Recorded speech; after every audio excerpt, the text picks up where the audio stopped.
दोस्तों, अपने आसपास देखिए, अपने दिलों में झांकिए। जीवन ये एक घूमता हुआ सागर है ना? कभी कभी शांत, संभावनाओं के अनंत आकाश को दर्शाता हुआ, और कभी कभी ये उथल पुथल मचाता है। मुश्किलों की राक्षसी लहरें हम पर फेंकता है, हमें नीचे खींचने की धमकी देता है। हम सभी इस स्थिति से गुजरे हैं, है ना? वो क्षण जब कोई समस्या पहाड़ की तरह लगती है, चढ़ाई के लिए बहुत खड़ी, चारों ओर से घिरने के लिए बहुत बड़ी। हर कोई ऐसी समस्याओं का सामना अपनी क्षमता के अनुसार करता है। जैसे कोई बहुत जोर से दौड़ नहीं पाता तो कोई पढ़े हुए पाठों को स्मरण में नहीं रख पाता। लेकिन क्या इस संसार में आप किसी एक ऐसे इंसान को जानते हैं जिसने सब कुछ प्राप्त किया हो और पूर्ण सुखी हो? ऐसा हो ही नहीं सकता। आप बस एक मुश्किल आने पर उसे अपनी पूरी जिंदगी का केंद्र बना देते हो।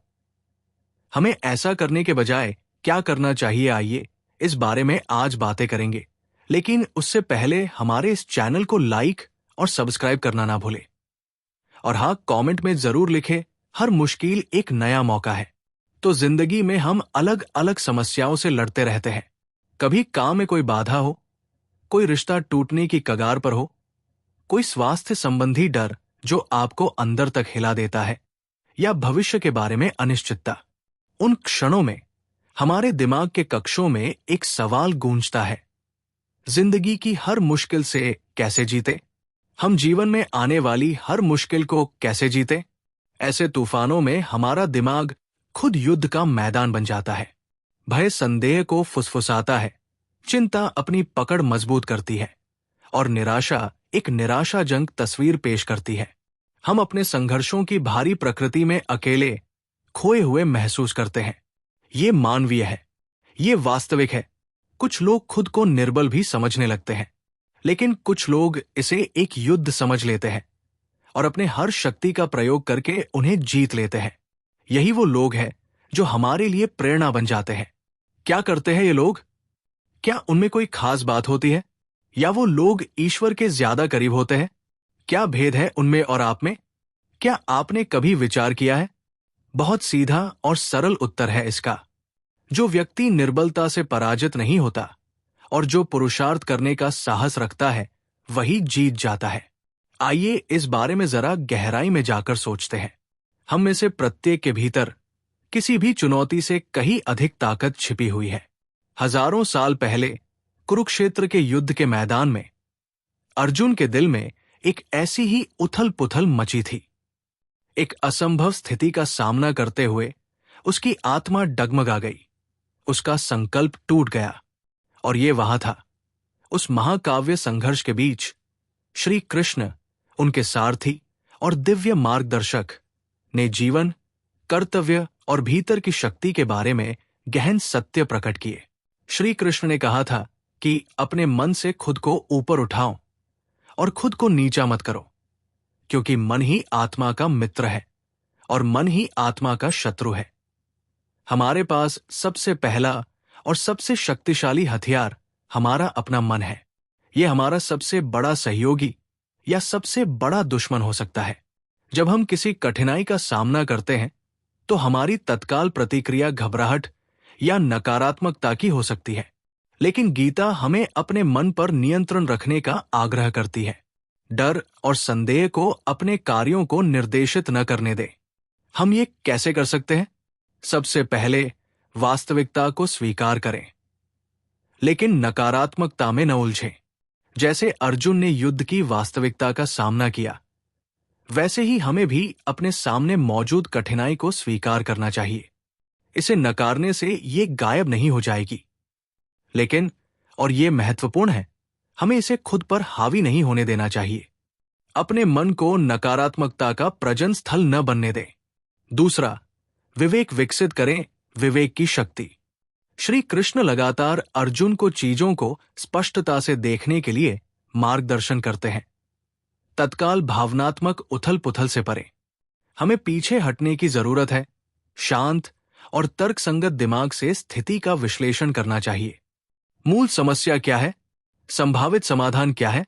कठिनाई के पहाड़ को छोटे, प्रबंधनीय चरणों में तोड़ें। अपनी पूरी ताकत के साथ लड़ो और भगवान श्री कृष्ण के इस वचन मत समझो, इस पर विश्वास भी करो, क्योंकि अगर विश्वास करोगे तो वो सिर्फ कृपा ही नहीं करते, सारथी भी बन जाते हैं। तीसरा, अपने कर्म पर ध्यान केंद्रित करें। आपका कर्तव्य, आपकी कार्रवाई। नैतिक दुविधा के बीच भी अर्जुन का कर्तव्य लड़ना था। हमारा कर्तव्य है कि हम कार्य करें, अपनी चुनौतियों पर काबू पाने की दिशा में उद्देश्यपूर्ण कदम उठाएं, समस्या की विशालता से स्तब्ध न हो। इस बात पर ध्यान केंद्रित करें कि आप अभी क्या कर सकते हैं। हर छोटा सकारात्मक कार्य एक कदम आगे है।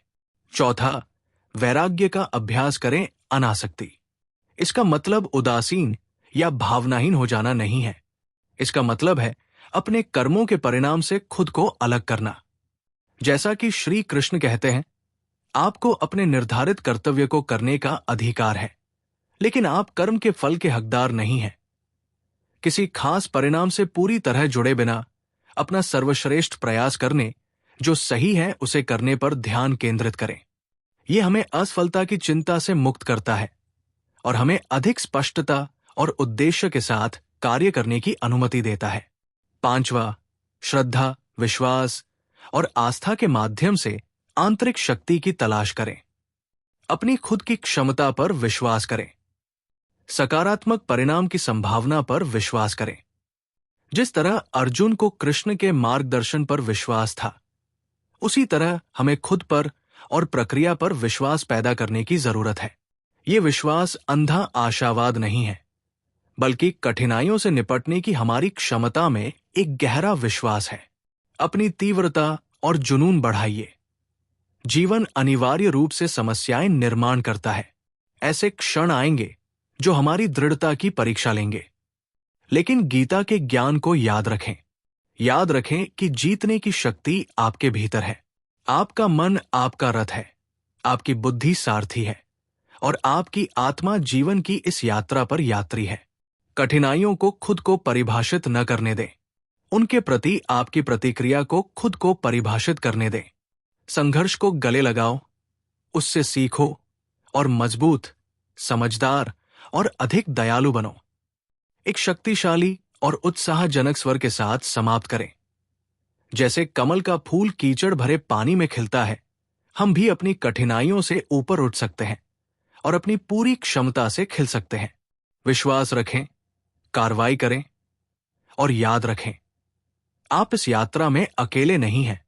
आपको जिस ताकत की जरूरत है, वो पहले से ही आपके भीतर है। अब आगे बढ़ो और जीत हासिल करो। अगर आपको हमारी ये बातें प्रभावित कर रही है, तो हमारे इस चैनल को लाइक और सब्सक्राइब करना ना भूले और कमेंट में जरूर लिखें, मैं जीत जाऊंगा। बस ये नीतियां अपनाइए और इस जंग को जीत जाइए। एक सोच को बदलो। जिंदगी की मुश्किलें एक परीक्षा है। अगर आप उन्हें समस्या की तरह देखेंगे, तो वो समस्या ही रहेगी। लेकिन अगर आप उन्हें सीखने का एक अवसर समझे, तो वो आपकी ताकत बन जाएगी। 2, सकारात्मक सोच। जब भी मुश्किलें आएं, अपने मन को पॉजिटिव रखें। हमेशा याद रखें, सफलता उन्हीं के कदम छूती है जो गिरकर संभल जाते हैं। 3, हिम्मत और भरोसा। हिम्मत वो शक्ति है जो एक आदमी को इंसान बनाती है। अपने ऊपर भरोसा रखें और खुद से ये वादा करें कि आप कभी हार नहीं मानेंगे।